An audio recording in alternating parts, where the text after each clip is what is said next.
นิทานไทยบ้าน ตอนปาฏิหาริย์ทองคำกับบทเพลงขลุ่ยเพี้ยน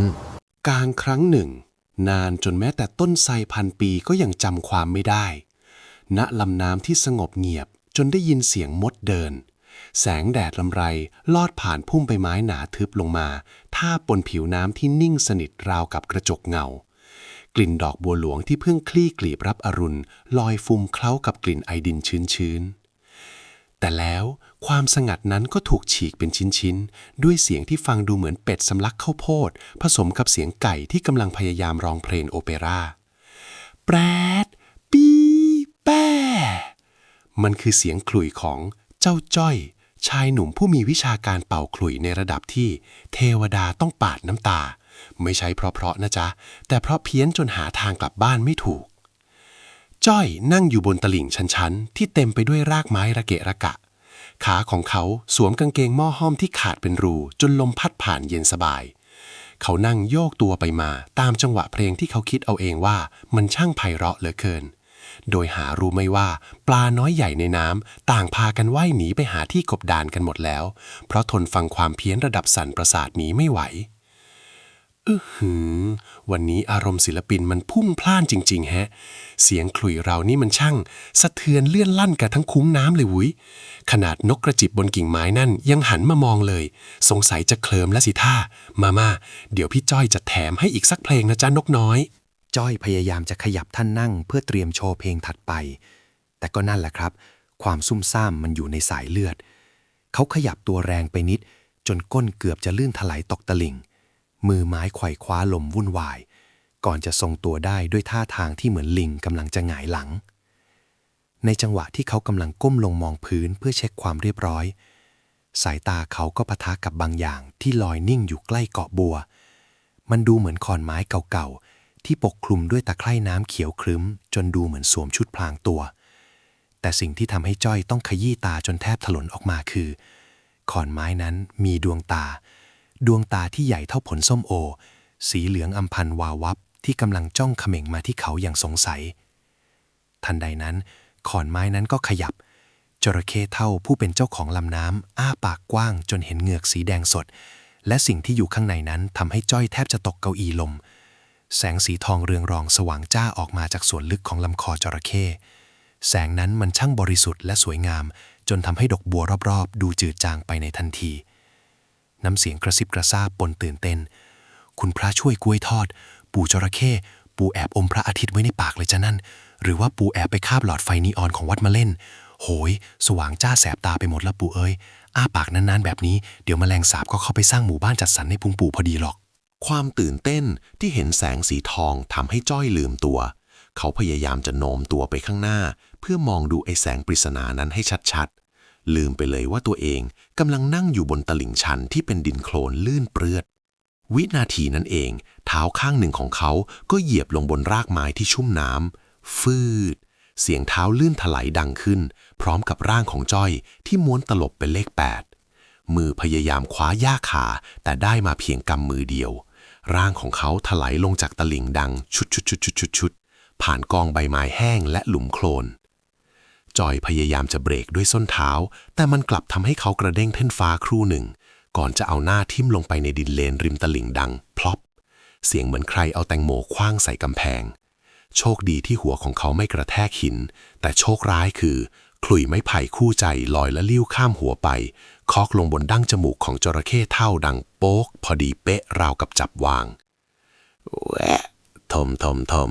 โคลนรสชาตินี้ยอมใจเลยปู่จืดสนิทแต่กินแรงชะมัดเอ๊ะแล้วขลุ่ยผมล่ะโอ้ยตายแล้วปู่ผมไม่ได้ตั้งใจจะปากขลุ่ยใส่จมูกปู่นะจ๊ะอย่าเพิ่งงับหัวผมนะผมเนื้อน้อยกระดูกเยอะเคี้ยวไปปู่จะเสียอารมณ์เปล่าๆจ้อยที่ตอนนี้สภาพไม่ต่างจากตุ๊กตาปั้นดินเผาที่ยังตากไม่แห้งค่อยๆดึงหัวตัวเองขึ้นจากหลุมโคลนเสียงจวบดังสนั่นหวั่นไหวเขาพยายามกระพริบตาทีๆเพื่อไล่เลนออกจากขนตาจนเห็นภาพลุงจระเข้เท่าที่โดนขลุ่ยเคาะดั้งจมูกไปเมื่อครู่ปู่จระเข้นิ่งสนิทนิ่งจนจ้อยเริ่มใจคอไม่ดีกลิ่นคาวน้ำและกลิ่นตะไคร่แก่ๆจากตัวจระเข้ ลอยมาพระจมูกไทยจนเขาต้องย่นจมูกตามจ้อยพยายามจะขยับตัวถอยหลังแต่เท้าเจ้ากรรมดันติดหลุมโคลนดึงเท่าไหร่ก็ไม่ขึ้นเขาเลยตัดสินใจนั่งขัดสมาธิลงกลางโคลนนั้นซะเลยแล้วยกมือไหว้ปลกๆท่ามกลางสายตาเย็นชาของพญากุมพีปู่จ๊ะอย่าเพิ่งโกรธนะจ๊ะคลุยมันบินไปหาปู่เองผมไม่ได้ปาจริงๆนะจ๊ะคือมือมันลื่นนะปู่ดูสิโคลนเต็มตัวผมเลยปู่สิวไหมจ๊ะถ้าสิวผมมีกล้วยตากอยู่ในย่ามนะถึงมันจะบี้ไปหน่อยแต่รสชาติใช้ได้เลยนะปู่อย่ากินผมเลยผมกลัวปู่จะติดคอเพราะกระดูกมันเยอะจริงๆในขณะที่จ้อยกำลังเจรจาสันติภาพกับจระเข้อยู่นั้นห่างออกไปไม่ไกลหลังพุ่มไม้หนามมีเสียงฝีเท้าหนักๆของรองเท้าบูทหนังบัวกระทบพื้นหญ้าแห้งดังกรวบกรวบพรานเหี้ยมและลูกน้อง3 คนแอบซุ่มดูอยู่ดวงตาของพรานเหี้ยมจ้องมองไปที่แสงสีทองในปากจระเข้จนตาแดงก่ำกลิ่นเหล้าขาวฉุนกึกและกลิ่นยาสูบโชยมาจากกลุ่มพรานรบกวนความสงบของป่าจนนกเงือกที่เกาะอยู่ข้างบนถึงกับขยับปีกหนีพรานเหี้ยมค่อยๆดึงปืนยาวขึ้นมาลูบไหลอย่างทนุถนอมสัมผัสเย็นเยียบของเหล็กกล้าทำให้เขารู้สึกถึงอำนาจเขามองเห็นจ้อยเป็นเพียงแค่ไอเซอร์คนหนึ่งที่กำลังจะทำแผนการของเขาพัง ดูไอ้โง่นั่นสิมันนึกว่ามันกำลังคุยกับหมาที่บ้านหรือไงนะทองก้อนใหญ่ขนาดนั้นถ้าข้าได้มานะข้าจะซื้อหมู่บ้านนี้ทั้งหมู่บ้านเลยเว้ยพวกลูกน้องเตรียมขึงแหเหล็กให้พร้อมถ้าไอ้จ้อยมันเกะกะก็แค่มัดมันติดกับจระเข้ไปด้วยเลยจ้อยยังไม่รู้ตัวว่าภัยกำลังมาถึงเขาเห็นจระเข้เท่าอ้าปากกว้างขึ้นอีกนิดจนแสงทองสาดส่องลงบนโคลนเป็นสีรุ้งด้วยความใจดีเกินเหตุจ้อยเห็นก้อนหินแหลมๆก้อนหนึ่งวางอยู่ใต้คางจระเข้เขาเกรงว่าปู่จระเข้จะเจ็บถ้าเผลอหมอบคับก้อนหินก้อนนั้นเขาจึงพยายามเอื้อมมือสุดแขนเพื่อจะหยิบก้อนหินนั้นออกแต่ทว่าความซุ่มซ่ามระดับพระการก็ทำงานอีกครั้งจ้อยเอื้อมแรงไปหน่อยจนหน้าคว่ำไปข้างหน้ามือที่ตั้งใจจะหยิบก้อนหินดันไปจิ้มพรวดเข้าที่รูจมูกของปู่จระเข้อย่างจังจระเข้เท่าสะดุ้มสุดตัวแผ่นหลังมหึมาฟาดน้ำจนกระจายพุ่งขึ้นฟ้าเหมือนน้ำพุแสงทองในปากวูบวาบสั่นไหวไปมาจ้อยที่ตกใจรีบถอยกรูดจนก้นไปกระแทกกับโคนต้นไม้ใหญ่พอดีเป๊ะปู่ผมขอโทษผมกะจะหยิบหินให้เฉยๆไม่ได้กะจะแย่จมูกปู่นะจ๊ะโอ้ยตายแล้วปู่จามแน่ๆเลยทรงนี้ปู่จามใส่ผมแน่นอนหลบก่อนครับหลบก่อนจระเข้เท่าที่โดนจ้อยเอานิ้วจิ้มจมูกเข้าอย่างจังเริ่มส่งเสียงฟึดฟัดผิวหนังครุขระของมันสั่นระริกราวกับเครื่องยนต์ที่กำลังจะระเบิดจ้อยรีบคว้าใบตองแห้งแถวนั้นมาปิดหูตัวเองไว้แน่นดวงตาหยีปิดสนิททันใดนั้นฮัดเชยจระเข้เท่าจามออกมาแรงจนผิวน้ำที่นิ่งสนิทกระจายพุ่งขึ้นฟ้าเหมือนฝนเทลงมาผิดฤดูแรงจามทำให้ก้อนทองคำในปากสะเทือนจนเกิดเสียงดังกรุ้งกริ้งราวกับกระดิ่งสวรรค์แต่ที่กว่านั้นคือแรงลมจากการจามเป่าร่างของเจ้าจ้อยที่นั่งตัวเปียกโคลนจนกลิ้งหลุนๆไปทางพุ่มไม้ที่พวกพรานซุ่มอยู่พอดิบพอดี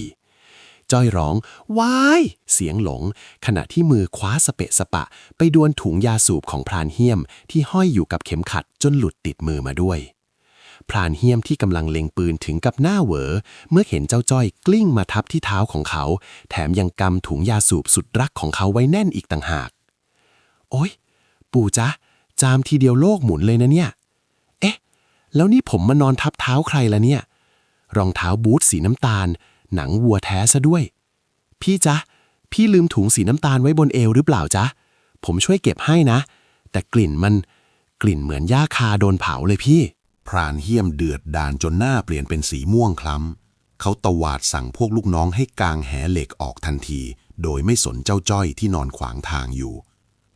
พวกลูกน้องพยายามสะบัดแหเหล็กเส้นหนาขึ้นฟ้าแสงจากแหเหล็กสะท้อนแดดดูน่าเกรงขามแต่ทว่าพื้นที่ตรงนั้นมันเต็มไปด้วยโคลน ที่เจ้าจ้อยถลายลงมาเมื่อครู่นี้เอง ลูกน้องพรานคนหนึ่งก้าวเท้าพลาดเหยียบลงบนกองขี้เหร่เลนปรื๊ดร่างของเขาถลายวืดไปกระแทกกับเพื่อนอีก2 คนจนเสียหลักแหเหล็กที่ควรจะลอยไปครอบหัวจระเข้กลับย้อนกลับมาคลุมพวกพรานทั้ง3 คนเอาไว้ด้วยกันอย่างแน่นหนาจ้อยที่เห็นเหตุการณ์พยายามจะลุกขึ้นช่วยแต่ดันไปเหยียบชายแหเข้าพอดีแรงดึงของจ้อยทำให้แหเหล็กรัดพวกลูกน้องพรานจนตัวติดกันเป็นก้อนกลมๆเหมือนลูกชิ้นปิ้งที่โดนเสียบไม้ติดกันไม่มีผิดพวกลูกน้องพรานพยายามดิ้นรนแต่ยิ่งดิ้นก็ยิ่งรัดแน่นขึ้นเรื่อยๆเฮ้ยไอ้พวกโง่มัดข้าทำไมวะปล่อยข้าเดี๋ยวนี้ไอ้จ้อยเอ็งอย่าดึงสิวะเอ็งจะฆ่าพวกข้าหรือไงปล่อยมือเดี๋ยวนี้ไอ้ตัวแสบ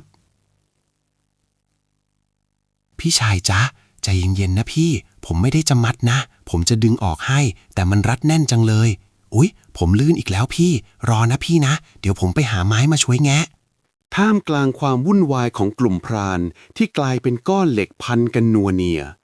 จระเข้เฒ่าค่อยๆคลานขึ้นมาจากน้ำช้าๆเสียงเกล็ดหนาๆของมันครูดกับพื้นดินดังซ่าซ่ามันหยุดนิ่งอยู่ห่างจากกลุ่มพรานเพียงไม่กี่ก้าวแสงทองในปากมันสั่นระริกตามอารมณ์ที่พลุ่งพล่านตาข้างหนึ่งของมันจ้องเขม็งไปที่พรานเหี้ยมที่พยายามจะเอื้อมมือไปหยิบปืนจ้อยหยุดชะงักจากการหาไม้มาแงะแหเขาเห็นแววตาของจระเข้เฒ่ามันไม่ใช่แววตาของสัตว์ร้ายที่อยากจะขย้ำเหยื่อแต่มันคือแววตาที่เต็มไปด้วยความเหนื่อยหน่ายจากการถูกล่ามานับ100 ปีจ้อยทิ้งไม้ในมือแล้วเดินเข้าไปยืนขวางระหว่างกลุ่มพรานกับจระเข้เฒ่าเขายืนขาเป๋ไปมาเพราะโคลนติดเท้าแต่แผ่นหลังเล็กๆของเขากลับดูมั่นคงขึ้นมาอย่างน่าประหลาดกลิ่นของความเครียดและกลิ่นคาวเลือดจางๆลอยอยู่ในอากาศจ้อยยกมือที่เปื้อนโคลนขึ้นช้าๆคล้ายจะบอกให้จระเข้ใจเย็นลงปู่จ๊ะอย่าไปโกรธเขาเลยนะพี่ๆเขาแค่ยังไม่เคยกินกล้วยตากของผมมั้งจ๊ะเขาเลยอารมณ์เสียแบบนี้ปู่กลับลงน้ำไปเถอะจ้ะเดี๋ยวที่เหลือตรงนี้จ้อยจัดการเองพี่ชายทั้งหลายก็ด้วยเลิกจ้องจะเอาทองในปากปู่เถอะจ้ะปากปู่มีทองแต่ใจปู่มีแผลนะพี่ดูตาสิปู่เขาเหงาจะตายอยู่แล้วบรรยากาศริมน้ำที่เคยตึงเครียดจนแทบจะหยุดหายใจกลับถูกแทนที่ด้วยเสียงขลุ่ยที่ค่อยๆดังขึ้นอีกครั้งจ้อยหยิบขลุ่ยไม้ไผ่ที่เปื้อนโคลนขึ้นมาเป่าแต่อัศจรรย์นักคราวนี้เสียงที่ออกมากลับนุ่มนวลเหมือนลมพัดผ่านทุ่งข้าวรวงทองแม้จะยังแอบมีเสียงแปรดหลุดมาบ้างตามสไตล์ความซุ่มซ่ามแต่ท่วงทำนองนั้นกลับเต็มไปด้วยความหวังจระเข้เฒ่าที่กำลังแยกเขี้ยวขาวโพลนค่อยๆหุบปากลงช้าๆแสงทองที่เคยสาดจ้ากลับกลายเป็นแสงนวลตาเหมือนแสงหิ่งห้อยนับล้านตัวมันเริ่มขยับหัวไปตามจังหวะขลุ่ยเพี้ยนๆของจ้อยท่าทางเหมือนคนแก่ที่กำลังโยกหัวฟังเพลงลูกทุ่งในงานวัดพวกลูกน้องพรานที่โดนแหพันกันนัวเนียถึงกับอ้าปากค้างลืมความเจ็บปวดไปชั่วขณะเพราะภาพตรงหน้านั้นมันช่างตลกและน่ารักอย่างบอกไม่ถูกจระเข้ยักษ์หนักเกือบตันกำลังเต้นตามเสียงขลุ่ยของไอ้หนุ่มซุ่มซ่ามนั่นแหละปูโยกซ้ายทีขวาทีแหมท่าทางปู่จะชอบเพลงระบำชาวเกาะเวอร์ชั่นจ้อยซุ่มซ่ามนะเนี่ยเห็นไหมพี่ชายทั้งหลายปู่เขาก็แค่ชอบฟังเพลงเหมือนพวกเรานี่แหละไม่ต้องใช้ปืนหรอกใช้ขลุ่ยดีกว่าพี่ถึงเสียงมันจะประหลาดไปหน่อยก็เถอะพรานเหี้ยมไม่ได้เคลิ้มไปกับเสียงขลุ่ยด้วยเขาอาศัยจังหวะที่จ้อยกำลังเป่าขลุ่ยกล่อมจระเข้ค่อยๆใช้มีดพกที่แอบซ่อนไว้ตัดเชือกแหที่มัดตัวเขาออกจนหลุดเขาพุ่งตัวหมอบคลานไปทางปืนยาวที่ตกอยู่ริมพุ่มไม้กลิ่นสาบความโลภในใจเขามันแรงยิ่งกว่ากลิ่นโคลนเสียอีกแต่ฟ้าดินคงเห็นใจคนซื่อเพราะที่พื้นดินตรงนั้นจ้อยเพิ่งจะทำน้ำเต้าใส่น้ำหกทิ้งไว้จนดินกลายเป็นเลนเหลวๆ พรานเฮี้ยมที่พุ่งตัวด้วยความรวดเร็วกลับเหยียบลงบนกองเลนนั้นเข้าอย่างจังร่างของพรานผู้เก่งกาจถลายพรวดเหมือนสไลเดอร์ในสวนน้ำหน้าของเขาพุ่งตรงไปที่หางขนาดมหึมาของจระเข้เท่าพอดีเป๊ะพรานเฮี้ยมพยายามจะเบรกด้วยมือแต่มันกลับยิ่งทำให้เขาถลายแรงขึ้นเขาไปหยุดกึกอยู่ที่โคนหางจระเข้พร้อมกับเอาหน้าซุกเข้าไปในเกล็ดหลังที่เต็มไปด้วยตะไคร่น้ำและกลิ่นขาวโคลนเข้มข้นพรานเฮี้ยมน้ำเสียงอู้อี้และหวาดกลัวแวะโอ้กลิ่นอะไรวะเนี่ยเขียวอีเลยไอ้จ้อยเอ็งราดน้ำไว้ตรงนี้ทำไมวะโอ้ยปู่จระเข้อย่าเพิ่งฟาดหางนะปู่นะข้าแค่ลื่นมาทักทายเฉยๆจ้อยเสียงตะโกนปนเสียงขลุ่ยอุ้ยพี่ชายท่าถลายของพี่นี่มันเหนือชั้นจริงๆนะจ๊ะผมยังอายเลยระวังนะพี่นะปู่เข้าหวงหางนะจ๊ะนั่นจระเข้เท่าไม่ได้ฟาดหางใส่พรานเฮี้ยมอย่างที่ทุกคนคิดแต่มันกลับหันมามองพรานเฮี้ยมด้วยสายตาที่ดูแคลนราวกับจะบอกว่าข้าปล่อยโจกไปเพราะเห็นแก่เจ้าจ้อยหรอกนะจระเข้เท่าค่อยๆเดินต้วมเตื้อมเข้าไปหาจ้อยที่หยุดเป่าขลุ่ยแล้วมันอ้าปากกว้างที่สุดเท่าที่เคยอ้ามาแสงทองคำก้อนยักษ์ที่ใครๆก็อยากได้ส่องประกายสว่างวาบจนป่าทั้งป่ากลายเป็นสีเหลืองทองจ้อยยืนนิ่งไม่ไหวติ่งแสงนั้นมันอบอุ่นเหมือนอ้อมกอดของแม่ทันใดนั้นก้อนทองคำในปากจระเข้ก็เริ่มหลอมละลาย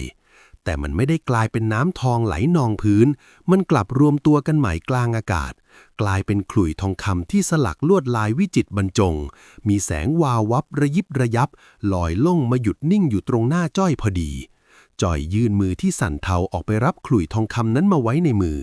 สัมผัสแรกคือความอุ่นซ่านที่แล่นเข้าสู่หัวใจ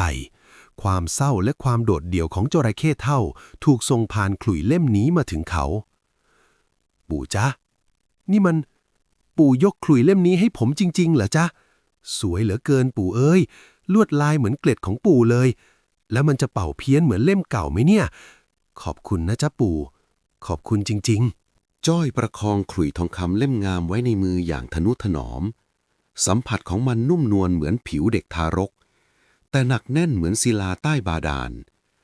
เขาค่อยๆจรดริมฝีปากที่เปื้อนโคลนลงบนรูเป่าอย่างประมาทเอาแล้วนะปู่ถ้าเป่าแล้วเสียงเหมือนเป็ดอีกปู่ห้ามงับหัวผมนะจ๊ะทันทีที่ลมหายใจอุ่นๆของจ้อยผ่านเข้าสู่ขลุ่ยทองคำสิ่งที่เกิดขึ้นไม่ใช่เสียงแปรดที่ทุกคนคุ้นเคยแต่มันคือท่วงทำนองที่พลิ้วไหวราวกับสายน้ำไหลผ่านแก่งหินมวลอากาศรอบตัวเริ่มสั่นไหวเป็นระลอกสีทองใบไม้ที่แห้งเหี่ยวกลับเขียวชอุ่มขึ้นมาทันตาเห็นดอกบัวที่หุบอยู่สะพรั่งบานออกรับเสียงเพลงอย่างพร้อมเพรียงกลิ่นหอมของดอกไม้ป่านานาพันธุ์ถูกปลุกขึ้นมาพร้อมกันจนอบอวลไปทั้งคุ้งน้ำจ้อยหลับตาพริ้ม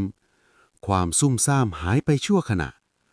ร่างกายของเขาดูสง่างามขึ้นมาอย่างน่าประหลาดท่ามกลางแสงตะวันยามบ่ายที่สาดส่องลงมาโอ้โหนี่มันเสียงเพลงหรือเสียงสวรรค์กันแน่จ๊ะปู่ผมรู้สึกเหมือนตัวเองกำลังลอยอยู่บนปุยเมฆเลยปู่ดูสิดอกบัวมันเต้นรำตามผมด้วยพี่ชายทั้งหลายฟังเสียงนี้สิจ๊ะมันเย็นเข้าไปถึงหัวใจเลยนะพี่พรานเหี้ยมที่หน้ายังเปื้อนตะไคร่น้ำจากหางจระเข้เห็นขลุ่ยทองคำในมือจ้อยก็ตาโตเท่าไข่เป็ด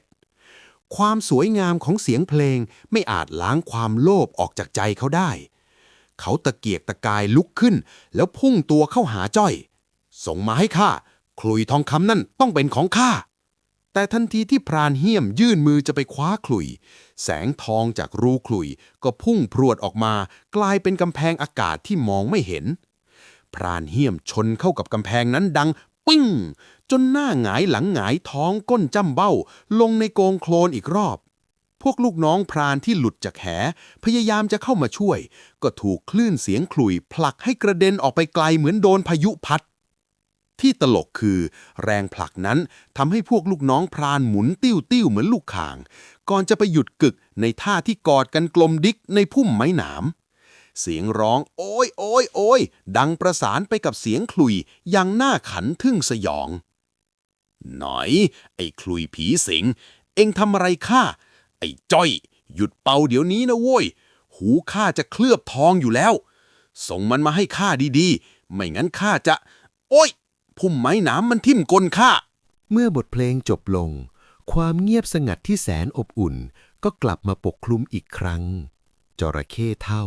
มองดูพรานเหี้ยมและลูกน้องที่สภาพสะบักสะบอมด้วยสายตาเรียบเฉย ก่อนจะหันมาสบตากับจ้อยเป็นครั้งสุดท้าย มันพยักหน้าให้จ้อยเบาๆราวกับจะบอกว่าข้าฝากของล้ำค่านี้ไว้กับเจ้า เพราะเจ้ารู้จักวิธีใช้หัวใจมากกว่ากำลัง จระเข้เฒ่าค่อยๆถอยหลังลงสู่ลำน้ำเสียงน้ำกระเพื่อมเบาๆจอมร่างมหึมาค่อยๆจมหายไปใต้ผิวน้ำที่นิ่งสนิททิ้งไว้เพียงระลอกคลื่นวงกลมเล็กๆที่ขยายกว้างออกไป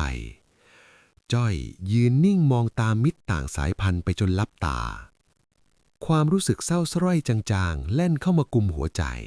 แต่เขาก็รู้ดีว่านี่ไม่ใช่การจากลาตลอดกาล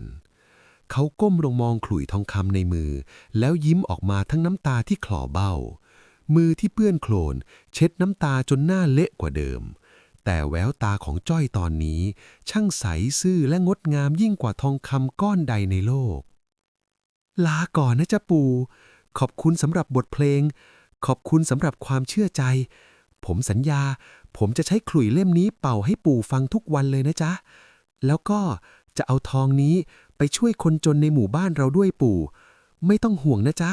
จ้อยคนนี้จะดูแลป่านี้แทนปู่เองพรานเหี้ยมยังไม่ยอมละพยายามเขาตะเกียกตะกายขึ้นจากกอน้ำที่ทิ่มก้นจนพรุนไปหมดเขาสั่งให้พวกลูกน้องพุ่งเข้าใส่จ้อยพร้อมกันจากทุกทิศทางจับมันไว้แย่งขลุยทองนั้นมาให้ได้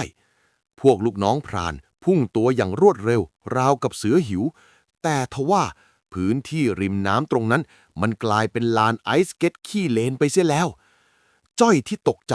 รีบก้าวถอยหลังแต่เท้าดันไปเหยียบเปลือกกล้วยตากที่เขาทำตกไว้เมื่อเช้าร่างของจ้อยถลายวืดหลบวงล้อมของพรานไปได้อย่างปาฏิหาริย์พวกลูกน้องพราน3 คนพุ่งเข้าใส่กันเองดังโครมจนหัวโขกกันดังก้องป่าส่วนพรานเหี้ยมที่พยายามจะคว้าขลุยในมือจ้อยก็ดันลื่นล้มหน้าขมำมือไปคว้าเอาตอไม้ผุแทนขลุยทองคำจ้อยสไลด์ไปหยุดกึกอยู่ที่โคนต้นโพใหญ่ในสภาพที่ขาชี้ฟ้าแต่ในมือกำขลุยทองคำไว้แน่นราวกับเป็นอวัยวะส่วนหนึ่งของร่างกายแสงทองจากขลุยยังคงนิ่งสงบไม่หมองมัวแม้จะเปื้อนโคลนโอ้ยพี่ชายท่าพุ่งเหลาของพี่นี่มัน10 เต็ม 10เลยนะจ๊ะแต่พี่ขวาผิดแล้วพี่นั่นมันตอไม้จ้ะไม่ใช่ขลุยพี่อยากได้ขลุยจริงๆเหรอขลุยทองนี่มันหนักนะพี่ผมว่าพี่ถือไม่ไหวหรอกดูสิพี่แค่เดินยังจะล้มเลยพรานเหี้ยมลุกขึ้นมาคำรามด้วยความโกรธเขาชักมีดพกออกมาหวังจะขู่จ้อยให้หวาดกลัวแต่ในวินาทีที่ปลายมีดจะถึงตัวจ้อยก็เกิดอาการจามกระทันหันเพราะเกสรดอกบัวเข้าจมูกฮึดฮึดชิวแรงจามทำให้จ้อยสะดุ้งสุดตัว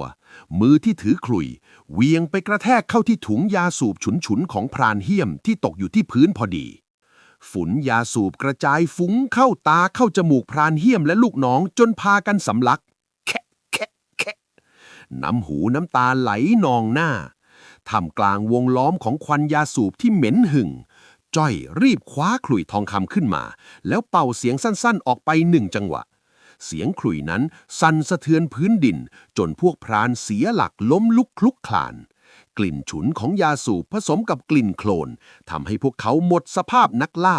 กลายเป็นเพียงตัวตลกกลางป่าละเมาะพรานเหี้ยมพยายามจะด่าแต่คำที่ออกมากลับกลายเป็นเสียงไอโขกขะเลกจนหน้าดำหน้าแดงดูไปดูมาก็คล้ายกับจระเข้ตอนพยายามจะสำลักอะไรบางอย่างออกมาไม่มีผิดโอ้ยขอโทษจ้ะพี่ผมไม่ได้ตั้งใจจะทำยาสูบพี่กระจายเลยนะจ๊ะแต่มันจามห้ามไม่ได้จริงๆพี่ว่ากลิ่นมันเหมือนไข่เน่าผสมหน่อไม้ดองไหมพี่ทนหน่อยนะพี่นะเดี๋ยวฝนตกก็ล้างออกเองละจ้ะเห็นท่าไม่ดีพรานเหี้ยมและลูกน้องจึงยอมตัดใจ พวกเขาวิ่งหนีเตลิดเปิดเปิงเข้าป่าไปทิ้งไว้เพียงรอยเท้าเปื้อนโคลนและเสียงบ่นด่าที่ค่อยๆหายไปในสายลมจ้อยนั่งลงถอนหายใจยาวเหยียดเขาพยายามจะเช็ดขลุ่ยทองคำให้สะอาดแต่ด้วยความที่มือลื่นโคลนขลุ่ยทองคำก็หลุดมือตกลงไปในน้ำดังจ๋อมจ้อยตกใจสุดขีดรีบกระโดดลงน้ำไปงมหาขลุ่ยท่าทางตะเกียกตะกายว่ายน้ำท่าหมาตกน้ำของเขาทำให้บรรยากาศที่ควรจะดูศักดิ์สิทธิ์กลับกลายเป็นตลกขบขันจ้อยดำผุดดำว่ายจนก้นโด่งขึ้นเหนือน้ำในที่สุดเขาก็ชูขลุ่ยทองคำขึ้นมาเหนือหัวได้สำเร็จพร้อมกับมีปลากระดี่1 ตัวติดมาบนหัวด้วยเขานั่งขำตัวเองอยู่ริมน้ำแสงอาทิตย์ที่เริ่มสาดแสงสีส้มแก่ๆอาบไหลไปทั่วร่างที่เลอะเทอะของเขาขลุ่ยทองคำไม่ได้หายไปไหนแต่มันยิ่งดูสว่างไสวขึ้นเมื่ออยู่ในมือของชายที่เห็นค่าของมันมากกว่าราคาเงินตรา เกือบไปแล้วไหมล่ะเจ้าขลุยตกน้ำไปแบบนี้ถ้าปู่จระเข้คาบคืนไปผมคงร้องไห้ขี้มูกโป่งแน่ๆปลากระดี่จ๊ะอย่าเพิ่งมาเต้นบนหัวพี่เลยพี่กำลังซึ้งอยู่นะเนี่ยไปกลับลงน้ำไปหาแม่ไปวันนี้ปาฏิหาริย์เยอะจนพี่รับไม่ทันแล้วเนี่ยจ้อยเดินต่อแตะกลับเข้าหมู่บ้านในสภาพที่ถ้าสุนัขไม่เห่าก็คงจำไม่ได้เพราะโคลนแห้งกรังจนตกสะเก็ดเหมือนเกล็ดจระเข้ไม่มีผิดในมือซ้ายถือขลุ่ยทองคำที่ส่องประกายวาววับขัดกับสารรูปส่วนมือขวาพยายามหิ้วย่ามที่ขาดวิ่นแสงแดดรำไรยามเย็นตกกระทบขลุ่ยทองคำจนส่องแสงไปแยงตาป้าเมียนที่กำลังตากปลาแห้งอยู่หน้าบ้านพอดีป้าเมียนถึงกับปล่อยกระจาดปลาหลุดมือปลาทูแห้งร่วงกราวลงพื้นเหมือนฝนตกเฮ้ยไอ้จ้อยแกไปคาบแท่งไฟวัดไหนมาวะน่ะเสียงป้าเมียนตะโกนดังลั่นหมู่บ้านทำให้ชาวบ้านที่กำลังกินข้าวเย็นพากันวิ่งกรูออกมาดูบางคนถือสากบางคนถือทัพพีพากันมาล้อมหน้าล้อมหลังจ้อยจนเขาทำตัวไม่ถูกจ้อยพยายามจะหยุดทักทายแต่ก็นั่นแหละครับเขาเหยียบลงบนปลาทูแห้งของป้าเมียนเข้าอย่างจังจนลื่นถลายพรวดไปข้างหน้าร่างของเขาหมุนคว้าง3 ตลบก่อนจะไปหยุดกึกในท่าคุกเข่าต่อหน้าผู้ใหญ่บ้านพอดีเป๊ะราวกับมาถวายบังคมขลุ่ยทองคำเลยทีเดียวโอ้ยป้าเมียนจ๊ะผมขอโทษปลาทูป้าเหยียบแล้วลื่นดีจังเลยผู้ใหญ่จ๊ะอย่าเพิ่งมองผมแบบนั้นจ๊ะนี่ไม่ใช่แท่งไฟวัดนะจ๊ะนี่มันขลุ่ยที่ปู่จระเข้เขาไอออกมาให้ผมจ้ะเชื่อผมเถอะผมไม่ได้ไปจิกใครมาจริงๆนะเมื่อคำว่าทองคำหลุดออกจากปากจ้อยบรรยากาศอบอุ่นในหมู่บ้านก็เริ่มเปลี่ยนไปแววตาของชาวบ้านบางคนเริ่มมีประกายความโลภวูบวาบท้องจริงหรือเปล่าวะจ้อยไหนขอดูใกล้ๆหน่อยสิชายหนุ่มร่างยักษ์ประจำหมู่บ้านพยายามจะคว้าขลุ่ยไปจากมือจ้อยตกใจรีบกอดขลุ่ยไว้แน่นแล้วถอยหลังกรูดแต่ความซุ่มซ่ามของเขากลับทำงานเป็นเกราะกำบังอีกครั้งจ้อยถอยหลังไปสะดุดกับกระถางต้นไม้จนตัวเอนไปทางกองฟางแสงทองจากขลุ่ยสว่างจ้าขึ้นมาทันทีราวกับมันมีความรู้สึกนึกคิดขลุ่ยจงคำสั่นสะเทือนในมือจ้อยจนเกิดคลื่นเสียงความถี่สูงดังวิงคลื่นเสียงนั้นทำให้คนที่พยายามจะเข้ามาแย่งถึงกับหูอื้อและหน้ามืดไปชั่วขณะจนพากันเดินโซเซชนกันเองบ้างล้มลงไปคลุกฝุ่นบ้างจ้อยเห็นท่าไม่ดีจึงพยายามจะหนีแต่ดันไปเกี่ยวเอาผ้าตากของชาวบ้านติดหัวมาด้วยกลายเป็นมนุษย์ผ้าคลุมสีขาวที่ถือขลุ่ยทองคำวิ่งวุ่นไปทั่วลานวัดผู้ใหญ่บ้านน้ำเสียงตะลึงปนเกรงขามเฮ้ยใจเย็นๆพ่อแม่พี่น้องดูขลุ่ยลุงจ้อยสิมันมีฤทธิ์นะเว้ยใครเข้าไปใกล้แบบไม่หวังดีมีอันเป็นไปทุกคนจ้อยเอ็งหยุดวิ่งก่อนผ้าถุงเมียข้าติดหัวเอ็งไปแล้วนั่นหยุดก่อนนั่นจ้อยวิ่งไปหยุดหอบแหกๆอยู่ใต้ต้นโพกลางวัดเขาตัดสินใจว่าวิธีเดียวที่จะหยุดความวุ่นวายนี้ได้คือการเป่าขลุ่ยเขาจะรดริมฝีปากลงบนขลุ่ยทองคำอีกครั้ง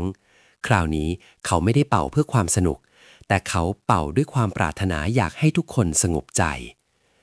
กลิ่นธูปจางๆจากโบสถ์ลอยมาปะทะจมูกเคล้ากับเสียงขลุ่ยที่กังวานใสยิ่งกว่าแก้วคริสตัลท่วงทำนองที่ออกมามันช่างศักดิ์สิทธิ์และนุ่มนวลจนชาวบ้านที่กำลังยื้อแย่งกันพากันหยุดชะงัก มือที่เคยเกรงจะคว้าทองกลับคลายออกแววตาที่ดุร้ายกลับอ่อนแสงลงบางคนถึงกับน้ำตาซึมออกมาโดยไม่รู้ตัวเพราะเสียงขลุ่ยนี้มันไปสะกิดเอาความทรงจำดีๆในวัยเด็กที่เคยเอื้อเฟื้อต่อกันให้ฟื้นคืนมาจ้อยหลับตาเป่าขลุ่ยไปเรื่อยๆท่ามกลางความเงียบงันที่มีเพียงเสียงลมพัดใบโพดังซ่าซ่าขลุ่ยทองคำไม่ได้ให้ค่าเพียงแค่ราคาเงินตราแต่มันกำลังมอบความสงบให้กับหมู่บ้านที่กำลังจะล่มสลายเพราะความโลภเห็นไหมจ๊ะทุกคนทองคำในปากปู่จระเข้ไม่ได้มีไว้เพื่อขายนะจ๊ะแต่มันมีไว้เพื่อเตือนให้เรารักกันปู่เขาฝากผมมาบอกว่าถ้าเรามัวแต่แย่งทองกันเราจะไม่ได้ยินเสียงเพลงที่เพราะที่สุดในชีวิตเลยนะจ๊ะผู้ใหญ่จ๊ะผมคืนผ้าถุงให้เมียผู้ใหญ่จ๊ะผมขอโทษจริงๆมือมันลื่นจ้ะหลังจากที่เสียงขลุ่ยสงบลงจ้อยไม่ได้ห่วงแหนทองคำไว้เพียงผู้เดียวเขาตัดสินใจใช้ส่วนปลายของขลุ่ยทองคำที่สามารถถอดข้อต่อออกมาได้ซึ่งเขาก็เกือบทำหลุดมือตกท่อไปรอบหนึ่งนำไปแลกเป็นข้าวสารเสื้อผ้าและยาให้แก่คนยากจนในหมู่บ้านแสงสีทองที่เคยส่องประกายในปากจระเข้บัดนี้เปลี่ยนมาส่องประกายในดวงตาของเด็กๆที่ได้รับขนมและคนแก่ที่ได้รับผ้าห่มอุ่นๆกลิ่นข้าวหุงใหม่หอมฉุยลอยอบอวลไปทั่วลานวัดจ้อยนั่งอยู่บนแคร่ไม้ไผ่พยายามจะช่วยตักแกงแจกชาวบ้านแต่ก็นั่นแหละครับเขาตักแกงแรงไปนิดจนนำแกงกระเด็นใส่เสื้อตัวเองเป็นรูปแผนที่โลกพอดีเป๊ะชาวบ้านพากันหัวเราะร่วนด้วยความเอ็นดูความตึงเครียดเรื่องการแย่งชิงหายไปสิ้นเหลือเพียงเสียงหัวเราะที่ดังกว่าเสียงนกร้องย้ำเย็นซะอีก พี่ชายอย่าเพิ่งขำผมสิจ๊ะแผนที่โลกบนเสื้อผมนี่หายากนะเนี่ยเอ้าป้าเมียนจ๊ะรับข้าวไปจ๊ะคราวนี้ผมไม่ได้เหยียบปลาทูป้าแล้วนะจ๊ะเห็นไหมปู่จระเข้ทองของปู่น่ะเปลี่ยนเป็นรอยยิ้มได้ตั้งเยอะแน่ที่มุมมืดหลังโบสถ์พรานเฮียมและลูกน้องแอบมองดูภาพความสุขนั้นด้วยความรู้สึกที่เปลี่ยนไปกลิ่นยาสูบฉุนๆที่เคยติดตัวเริ่มจางหายไปแทนที่ด้วยกลิ่นดอกโมกที่จ้อยปลูกไว้รอบๆพรานเฮียมก้มมองมือที่เคยถือปืนตอนนี้มันสั่นเทาไม่ใช่เพราะความโกรธแต่เพราะความละอายใจเขาเห็นจ้อยเดินสะดุดขาตัวเองจนเกือบคว่ำแต่ยังส่งยิ้มให้ทุกคนจ้อยเหลือไปเห็นพรานเฮียมพอดีแทนที่จะเรียกคนมาจับเขากลับกวักมือเรียกพลางยื่นถุงกล้วยตากใบโตให้พี่ชายมานี่สิจ๊ะมาลองชิมกล้วยตากสูตรจ้อยซุ่มซ่ามหน่อยไหมรับรองกินแล้วลื่นคอดีนะพี่พรานเฮียมชะงักไปครู่หนึ่งก่อนจะค่อยๆเดินออกมาจากเงามืดเขารับกล้วยตากมาด้วยมือที่สั่นน้อยๆและเป็นครั้งแรกที่พรานผู้โหดเหี้ยมหลุดยิ้มออกมามุมปากขอบใจนะไอ้จ้อยเองนี่มันโง่หรือซื่อกันแน่วะแต่กล้วยตากเองเนี่ยรสชาติไม่เลวเลยวะข้าว่าข้าจะเลิกล่าสัตว์แล้วล่ะไปปลูกกล้วยขายแข่งกับเองถ้าจะรุ่งกว่าเมื่อดวงจันทร์สีนวลค่อยๆเคลื่อนขึ้นสู่กลางฟ้าลำนามที่เคยมีตำนานจระเข้ปากทองคำก็กลับมาสงบเงียบอีกครั้งจ้อยเดินกลับไปที่ตลิ่งชันจุดเดิมที่เขาเคยตกลงไปเขานั่งลงบนรากไม้ใหญ่ที่ชุ่มน้ำสัมผัสถึงความเย็นของอากาศธาตุที่โอบล้อมกายเขาหยิบขลุ่ยทองคำขึ้นมาเป่าเบาๆเป็นท่วงทำนองขอบคุณสวงสวรรค์ทันใดนั้นผิวน้ำก็เกิดระลอกคลื่นเล็กๆจระเข้เท่าโผล่พ้นน้ำขึ้นมาเพียงแค่ช่วงตามันจ้องมองจ้อยอยู่นานครู่หนึ่งแววตาของมันดูสงบสุขกว่าครั้งไหนๆราวกับมันได้รับผิดชอบหน้าที่อันยิ่งใหญ่เสร็จสิ้นแล้วจ้อยโบกมือลาเพื่อนรักต่างสายพันธุ์จระเข้เท่ามุดหายไปในน้ำทิ้งไว้เพียงความทรงจำอันล้ำค่าที่เงินทองก็ซื้อไม่ได้จ้อยลุกขึ้นยืนแล้วก้าวเท้าพลาดสะดุดต่อไม้ตามเคยแต่รอบนี้เขายิ้มรับมันอย่างมีความสุขเพราะความซุ่มซ่ามนี้แหละที่ทำให้ชีวิตเขามีรสชาติและได้พบกับปาฏิหาริย์ที่อบอุ่นที่สุดในโลกหลับฝันดีนะจ๊ะปู่พรุ่งนี้ผมจะมาเป่าเพลงใหม่ให้ฟังนะคราวนี้รับรองไม่เพี้ยนหรือจะเพี้ยนดีนะปู่จะได้หัวเราะออกไงโอ้ยต่อไม้นี่ก็ขยันมาอยู่ใต้เท้าผมจังเลยนะจ๊ะเนี่ย